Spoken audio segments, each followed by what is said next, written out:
Volkswagen Touareg 2,5 дизель. Моторчик был, выхлоп во впускной коллектор.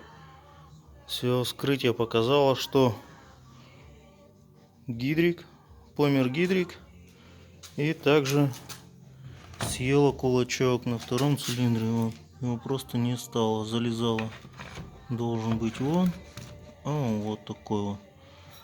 Все, приговорили распредвал и замена всех гидриков.